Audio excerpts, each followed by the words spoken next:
Em entrevista à âncora da CNN, Christiane Amanpour, o conselheiro do primeiro-ministro de Israel, Mark Regev, mandou um recado ao Hamas. Ele afirmou que os responsáveis pagarão por qualquer dano aos reféns.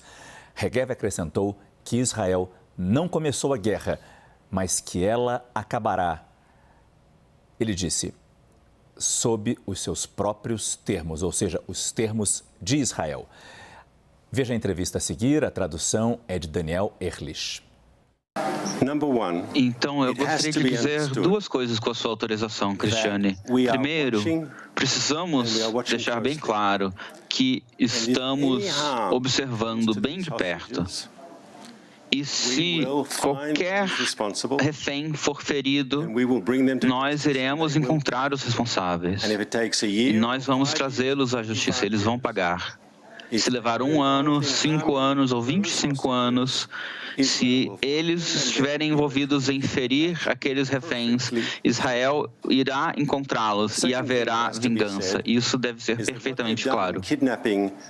Segunda coisa que eu preciso dizer é que o que eles fizeram ao sequestrar todas essas pessoas, mais de 100 pessoas, isso viola todas as leis internacionais. É um comportamento inaceitável.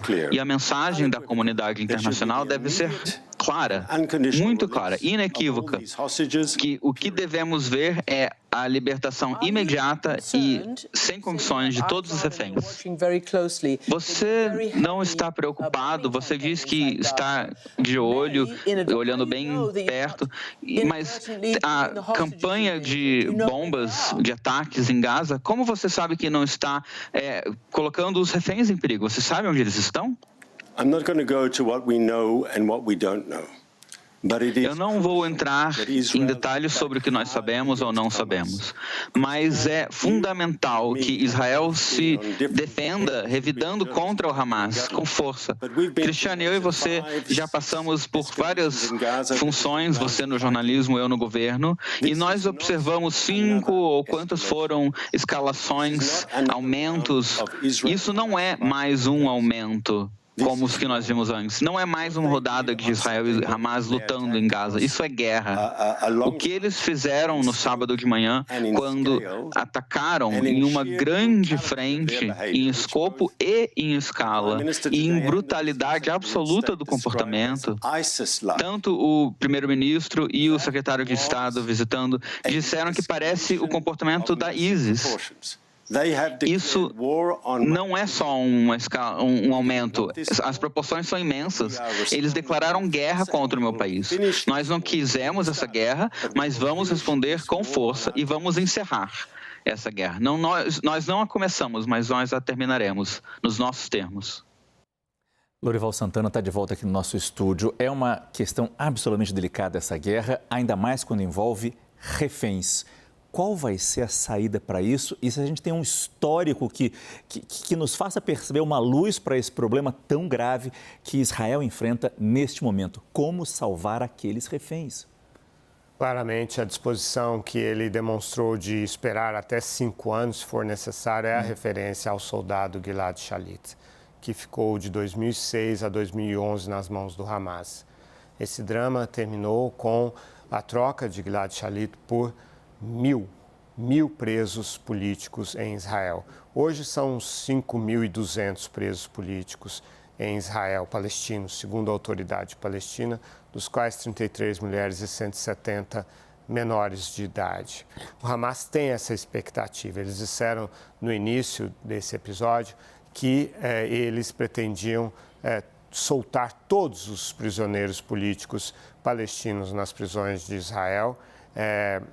Em troca desses, na época ele falava em 100, agora se fala em 150 reféns. Mas você viu nessa entrevista, Márcio, você sentiu o drama político, você sentiu a falta de oxigênio para uma negociação.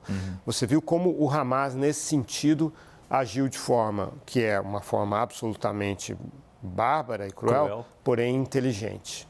É preciso reconhecer isso, porque o Hamas criou as condições para que o custo de uma negociação seja muito alto para Israel. Por outro lado, com todos esses reféns, que não são só israelenses, Portanto, não é uma decisão política que diz respeito apenas a Israel, mas também a aliados muito próximos, como os Estados Unidos, que estão muito presentes nessa situação. Que decisão tomar? É um dilema absolutamente, praticamente sem saída. E uma incursão terrestre não resolve esse dilema, como a gente já comentou antes. Então, essa entrevista demonstra que o governo israelense não está criando o ambiente informacional para negociar. Ao comparar com o Estado Islâmico, e é pertinente a comparação considerando os tipos de atrocidades que foram cometidos pelo Hamas no sábado, ele então também fecha as portas para uma negociação. Quem é que negociaria com o Estado Islâmico? Ninguém. Não é aceitável politicamente. Mas então como resolver esse drama? Com a ação militar não vai ser. Então, realmente, não temos uma resposta para essa situação. E a gente imagina a pressão pública que deve estar sendo feita neste momento dentro de Israel, em cima deste governo, para resolver isso. Sim, uma população atônita, né, em luto e lidando com a ansiedade em relação aos jovens que estão ali concentrados na fronteira com Gaza, aguardando a ordem para invadir a faixa de Gaza, que será um inferno. Essa guerra de guerrilha. Então, realmente, a situação política é muito difícil de administrar. E por essa entrevista a gente vê que não estão ainda se criando os espaços necessários. É algo que pode se arrastar por muito tempo, Márcio.